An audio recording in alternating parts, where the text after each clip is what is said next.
Peoples party के रहनुमा शर्जील मेमन ने कहा कि नून लीग जितने मर्जी इत्तेहाद कर ले, पीपल्स पार्टी इंतखाबात में कलीन सोप करेगी। पीपल्स पार्टी के रहनुमा शर्जील मेमन ने प्रेस कॉन्फ्रेंस करते हुए कहा कि जिन लोगों को पंजाब में हुकूमतें मिले उन्होंने एक अस्पताल पंजाब में नहीं बनवाया। सिंध की शहरी और देही आबादी में पीपल्स पार्टी ने काम किया, हमने लोगों को घर दिए। PMLN बताया उन्होंने कितने लोगों को घर बनवा कर दिए।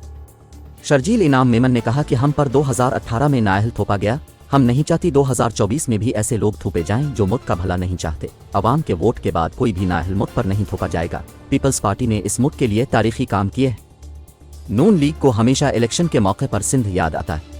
पीपल्स पार्टी के रहनुमा ने कहा कि अक़लियतों के हुकूक के लिए पीपल्स पार्टी ने हमेशा कलीदी किरदार अदा किया। मईशत ठीक करने का काम नून लीग के पास था, वो नाकाम रहे। जो काम पीपल्स पार्टी के पास थे इनमें पीपल्स पार्टी ने अपने आप को मनवाया।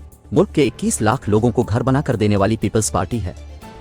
जिगर का ट्रांसप्लांट करवाने लोग भारत जाते थे, अब सिंध आते हैं। शर्जील मेमन ने मजीद कहा कि तकसीम की बात PTI, मुस्लिम लीग नून और कराची की जमात ने की। चेयरमैन PTI ने कहा मुझे व्हाइट हाउस ने हटाया।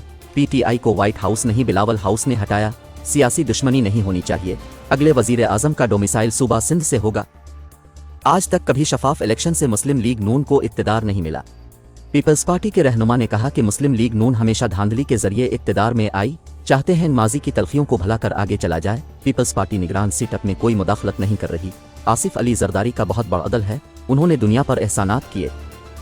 PDM से पहले नून लीग की क़ियादत बयान तक नहीं दे सकती थी। पीपल्स पार्टी के रहनुमा ने मजीद कहा कि नून लीग GDA से इत्तेहाद करे या किसी और से, पीपल्स पार्टी क्लीन सोप करेगी। जितने भी इत्तेहाद बनाने हैं बनाए। पीपल्स पार्टी के खिलाफ मनफी प्रोपेगेंडा का जवाब देने का हमें हक है।